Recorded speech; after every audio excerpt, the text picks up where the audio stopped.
What's up, Ultimate Ninjas? Derek here for week 3 of the competitive league. Time's flying by. It's already the 3rd course of this season. So let's jump right into it. You are allowed to only use liquid chalk per the norm. You will come from your pod to the warm-up rig, the Ultimate rig, onto the course. You are allowed to have one person on the course filming you. Other than that, nobody else is allowed. You are not going to be followed with chalk. The course time limit is 2 minutes and 30 seconds. You have 2 minutes and 30 seconds to complete today's course. Again, it is points based. So if you fall, you just move on to the next obstacle and you keep going until you finish the course or your time runs out. All right, so the first obstacle you are going to be doing is the rope roundabout. You will be starting here on this platform. The coach will hand you the rope. You will start here on this platform. You will hold the rope. You must have the rope in your hands as you continue through this obstacle. You can't just treat this as a balance obstacle. I also would not recommend it. The dismount would be very hard. You are only allowed to use the black stones and the balance beam. Anything in blue is out of play, including the tumble tracks, this thing right here, and the floor. Any incidental contact with the floor will result in a disqualification for this obstacle. You work your way through this stone, to this stone, to this stone, to this stone, to dismounting on this box. Once you dismount on the box, you can release the rope. This is a controlled dismount, meaning that if you fall off the box, you lose that dismount point because this is your starting platform for the next obstacle. Now, this is a 3-point obstacle. You receive your first point when you touch stone number 2. You receive your second point when you touch stone number 4. And you receive your third point when you touch and dismount on the green box. Again, if you fall off, you lose that dismount point. From there, you will go on to the log balance bridge. You will start here. You are only allowed to use the green. You are not allowed to use your hands on this obstacle. This is a feet-only obstacle. You are not allowed to use any of the blue boxes on this obstacle. You need to go from green to green using only green. Any incidental contact with the blue boxes or the blue floor will result in a disqualification for this obstacle. This is a 4-point obstacle. You receive your first point when you touch log number 2. Your second point when you touch log number 4. Your third point when you touch log number 5. And then your fourth and final point when you dismount onto the green. Again, another controlled dismount. You cannot touch the blue floor. Now, you move on from here to the body prop. You are allowed to touch this blue box here with your feet, but after that, your feet are only allowed to touch the wall until after the dismount. Your hands must remain on the green or the blue the entire way through the obstacle. You will put your feet on the wall, hands on the rollers. This roller, locked in place, will not move. This roller does spin, all right? Just to warn you. Your feet must remain below this part of the wall. There's a little lip here. You cannot be on this lip. You must be below on the darker part of the wall. You cannot be all the way up here. That would be illegal. You gotta stay below that lip and transition all the way through. Dismount, hands and feet past the tumble track to move on. This is a 3-point obstacle. You receive your first point when you reach this blue box. When you touch it with your hand, that's your first point. You receive your second point when your hand passes the tape line on the spinning log. And then you receive your third and final point when you dismount past the tumble track. From there, you're moving on to the swinging reins. You'll stand up. Whoa. Careful. Be careful. There's a bar here. If I didn't know this bar was here, my head would bash into it. You can use this bar. This bar is legal. It is on. Also on are all the rings throughout this obstacle. You are not allowed to use anything other than this black bar or the rings. You're not allowed to use the wing nuts, and that is it. So you transition from ring to ring to ring to ring to ring. You are allowed to use this black bar and this truss. You can use both of these to get to the dismount on this green box right here. This is a controlled dismount. You cannot fall off of this box or you lose the dismount point. You will receive your first point when you touch ring number 2.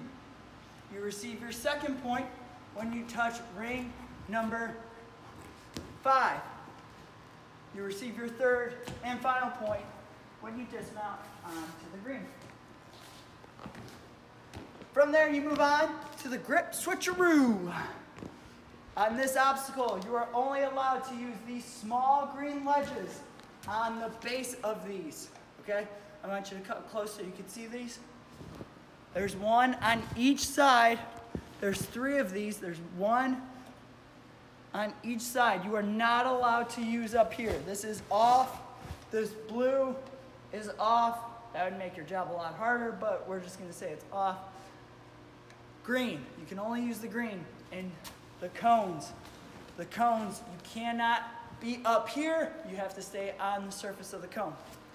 All right, you will work your way from the grip switch to the cone, to the grip switch, to the cone, to the grip switch, and then you will be dismounting onto this pad.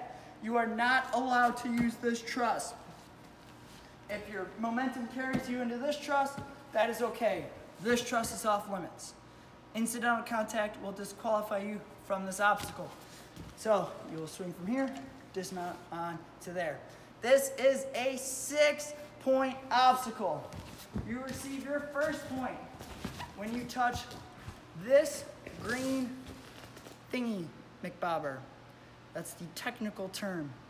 Very technical, scientifical. You could look it up in the dictionary. All right, first one, when you touch here, you receive your second point when you touch the cone. Third point, when you touch this green thingamabobber. Fourth point, when you touch this cone. Your fifth point, when you touch this green thingamabobber. And you receive your sixth and final point on the dismount. From there, we will move on to the slack ring. On the slack ring, you will start on this platform, and you are only allowed to use this ring. Your hands must stay on the blue tape. You're only allowed to use the blue tape. That is for your best interest, because if the blue tape got stuck on the slack line, it would not be beneficial. You are not allowed to put your hands on the slack line, only the blue tape. You will then use the ring to work your way down and dismount onto this red pad. You will be allowed to use these red pads also to get to your next obstacle. If you touch anything other than these 3 red pads before you start your next obstacle, you will lose your dismount point for the slack ring. The slack ring is a 2-point obstacle. You receive your first point when the ring makes it past that tape line. You receive your second point when you dismount, and then move on to the next obstacle. The next obstacle is the cane slide. You will use the cane to slide down the track to get to this ring. You can use this ring if you'd like. I wouldn't say it's that much of a difference, but it's there if you need it. Use the ring, give a swing. This is locked in place, it won't slide anywhere. And dismount onto the red. Any incidental contact with the gray mat, even just a slight toe touch on this obstacle, will disqualify you for the obstacle, and you will only get the points that you've accumulated to that point. All right, this is a 2-point obstacle. You receive your first point when you make it past that there tape line. You receive your second point when you dismount on or past this red pad. From there, you will go on to the pipe journey. You will start on the trampoline. I'll wait for you to come around. Start on the trampoline. You will use your feet on the black pipes. You are not allowed to use the green, only the black pipes. Because it is in the jumping spider, you are allowed to use the jumping spider with your hands. You can't use it with your feet. You can't just spider your way through. That does not count. You can only use your hands on the jumping spider. You can use your hands as far as you need until you get to here, and then you're going to dismount onto this green box here. This is a 3-point obstacle. You receive your first point when you touch the second pipe. You receive your second point when you touch the fourth pipe, and you receive your third point when you dismount on or past the green. Once you dismount, you will come over here onto this pad for your last obstacle, jumping for joy. You can use as much run up as you need. You could go all the way to that half wall down there if you need it. Doesn't really matter. I wouldn't spend that much time doing it. You don't need a crazy amount of run up, but if you wanted it, go for it. You're running, you're hitting the trampoline, you're clearing the pool noodle, and hitting the buzzer. This is a 2-point obstacle. You receive 1 point if you hit the buzzer before your time's up, but you knock over the pool noodle. You receive your second point if you clear the pool noodle and then hit the buzzer before your time runs out. Again, this course has a 2-minute and 30-second time limit. Full course run coming up next. All right, ninjas, here's the full course run. Pay attention.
There's a buzzer gonna be here. A buzzer right here.